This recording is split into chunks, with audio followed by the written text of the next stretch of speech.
네, 제외동포청 보고 드리겠습니다. 동포청은 국정과제인 차별 없는 포용적 동포정책의 실현을 위해 지난 1년 동안 동포들이 현장에서 체감할 수 있는 정책의 변화에 집중해 왔습니다. 먼저 제외동포 민원 해소입니다. 무엇보다 지난 1년 동안 대통령께서 동포들과 직접 소통하는 현장 중심 국정을 강화하여 출범 1년간 역대 최다인 14회의 대통령 동포간담회를 개최하였습니다. 민원은 정책의 보물창고임에도 과거 산발적 반복적으로 제기된 민원들에 대해 부처별 임기응변식 대응이 동포들에게 혼란과 실망감을 키운다는 지적에 따라서 역대 최초로 전 제외 공간을 통해 동포 민원 1,438건을 일괄 조사 접수하여 이 중 69%인 989건은 해결했거나 조치 중입니다. 현재는 2차 민원을 접수 중에 있습니다. 해결의 그 대표적인 사례가 제외국민 본인인증 서비스 확대입니다. 그동안 해외 거주 동포들은 국내 휴대전화가 없으면 정부24, 국민연금, 우체국 등 국내 온라인 서비스를 이용하기 어려웠는데요. 각 부처 기관과 협의 시스템을 개선해서 제외국민 인증 활용 기관을 기존 20개에서 190개로 확대하였습니다. 또한 일종 운전면허 갱신과 국제 운전면허증을 교부받기 위해서 직접 입국해야 했던 불편을 개선해서 제외 공간에서도 가능하도록 했습니다. 대표적인 민원이었던 제외선거 제도 개선 부분은 이번 국회 정치개혁특위에서 논의는 했으나 결론을 내지 못했고 하반기로 넘어가 있습니다. 앞으로 제외공간과 관계부처가 참여하는 상시 민원 소통 체계를 운영하고 민원 소통 커뮤니티 기능이 통합된 디지털 통합 플랫폼을 구축하여 민원 제로 시대에 도전하겠습니다. 다음은 출신국에 따른 동포 차별 해소입니다.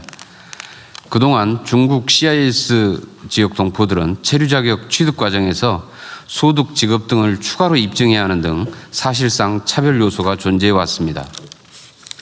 이러한 문제를 개선하기 위해 관계부처 간 협업을 통해 지난 2월 이원화되어 있던 체류 자격을 제외동포 비자로 통합하였습니다.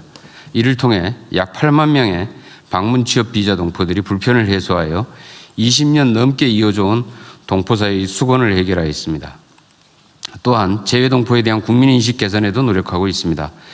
올해부터 제외동포의 역사와 가치가 국정교과서에 최초 수록되고 동포들에 대한 차별, 오해, 혐오 등을 개선하기 위해 제외동포 지원 및 협력에 관한 조례 표준안을 마련하여 각 지방정부에 배포하였고 국가적 자산가치로서의 동포들의 역할도 적극 홍보하고 있습니다. 앞으로는 저출생, 인구절벽 문제 해결 대안의 하나로 부상하고 있는 국내 귀환동포의 포용적 정착 지원을 위해 귀환동포의 교육, 취업, 복지 등 법, 제도적, 재정적 기반 확충을 위한 정책도 준비하고 있습니다. 동포청은 700만 동포들이 대한민국에 대한 자긍심을 느끼고 제외 국민도 국민으로서의 권리를 온전히 누리며 한류의 전파자, 경제 영토의 확장자, 국제협력의 공공외교관으로서의 역량을 발휘할 수 있도록 튼튼한 기반을 구축해 가겠습니다. 이상 보고를 마치겠습니다. 우리 제외동포청장님이 일 열심히 하시더니 성과를 꽤 많이 내셨네요. 거짓말 아니고. 고맙습니다. 어쨌든 제가 다녀보면 그 제외동포들이 자주에 본국에 대해서 엄청나게 서운한 감정이 많아요. 네. 버려진 자식 같은 느낌이 든다고 하더라고요. 네. 하여튼 그런 생각 안 들게 좀 정기적으로 제외 공간들이 간담회 같은 걸 좀 많이 하면 좋겠어요.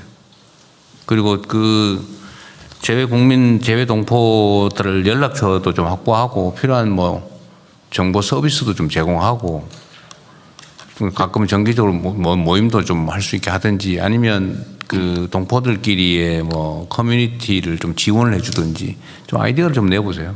현재 동포 DB 구축이나 커뮤니티 지원하고 통합 플랫폼 구축하면 아마 훨씬 더 소통이나 네. 이런 체계들이 좀 네, 잡힐 플랫폼 구축도 좀 해서 자고간에 이거 전부 다 안 그래도 외롭고 그런데 본국에서도 신경도 안 써주고 영사관 대사관 가면은 막 찬밥 대고 하고 막 귀찮아하고 하는 느낌 들고 하니까 너무 서러운 모양이더라고. 네. 네. 좀 잘 챙겨주시고요. 좀 자주 만났으면 좋겠어요. 그다음에 제외동포들의 제일 큰 민원이 어쨌든 그 투표권 행사인데 이거 저기 어물쩡 하면 안 돼요. 국회에서 어려운 상황이더라도 어물쩡 하면 안 된다고요. 예, 이번에 국회 정치개혁특위에서 이제 처음으로 의제화돼서 한번 논의를 했는데요. 전체적으로 합의를 하지 못해가지고 결론을 내지 못했고요. 다시 이제 하반기로 지금 넘어가 있습니다. 그 합의 안 돼요. 여태까지 지금 태도를 보면 예, 그 재외국민 투표하는 게 싫은 사람들이 있잖아요. 그래서 그 합의 쉽지 않습니다. 이런저런 핑계나 대지. 그래서 합리적인 안을 만들어서 설득을 하는 쪽으로. 그래서 지금 선관위에서 그 각국 우편 투표 환경이나 시스템 분석하고 모의 우편 투표 같은 걸 실시해가지고 실질적으로 그런 기술적인 문제를 보완을 한 다음에 그러니까 선관위에서 좀 적극적으로 제안을 해야 될 것 같습니다. 전자투표 문제가 우편투표 문제 두 가지일 텐데 예. 하여튼 투표소 현지에 투표소 추가 설치 이게 제일 원시적인 방법이지만 일단은 해야 될 일이고 두 번째는 우편투표를 도입하는 건데 그 반대 이유가 그런 것 같아요. 어느 나라는 우편이 제 시간에 안 온다. 예. 어느 나라는 중간에 우편이 사라질 수도 있다. 뭐 이런 얘기가 이유던데 아니 어떤 사람은 투표할 수 없는 상황이니까 너도 투표하지 말라. 그게 말이 됩니까 그게? 정상적으로 제대로 되고 있는 나라라도 그런 기회를 줘야 되는 거 아닌가요? 저기 먼 다른 나라 어디는 우편 제도가 잘 발달해서 거기 있는 교민들은 투표를 해도 잘 안 되니까 못 하니까 저 미국에 있는 더 잘 돼 있지만 너도 하지 마. 이거하고 똑같잖아요. 그러면 안 되죠. 할 수 있는데 최대한 하게 하는 거죠. 그건 국민들의 기본권이잖아요. 뭐 서비스가 아니고 공짜로 뭘 주는 시혜가 아니고 국민으로서의 정당한 권리 아닙니까? 뭐 행사할 수 있는 사람 최대한 행사하는 게 맞지. 저 사람은 저 나라 제외 국민은 못 하니까 이 나라도 하지 마. 그런 논리가 세상에 어디 있어요. 그거 이상하더라고. 안 되는 이유를 찾은 거겠죠. 전자투표도 안 하니만 못하다가 아니고 안 하는 것보다 나오면 검토해 봐야 되는 거 아닌가요? 네, 그렇습니다. 그래서 지금 우편투표 시스템이 제대로 확립되지 않는 나라들은 전자투표를 대안으로 검토해야 된다고 보고 있고요. 그리고 결국은 못하더라도 우편투표 할 수 있는 나라는 우편투표라도 해야지. 예. 미국은 대통령 선거도 우편투표 하잖아요.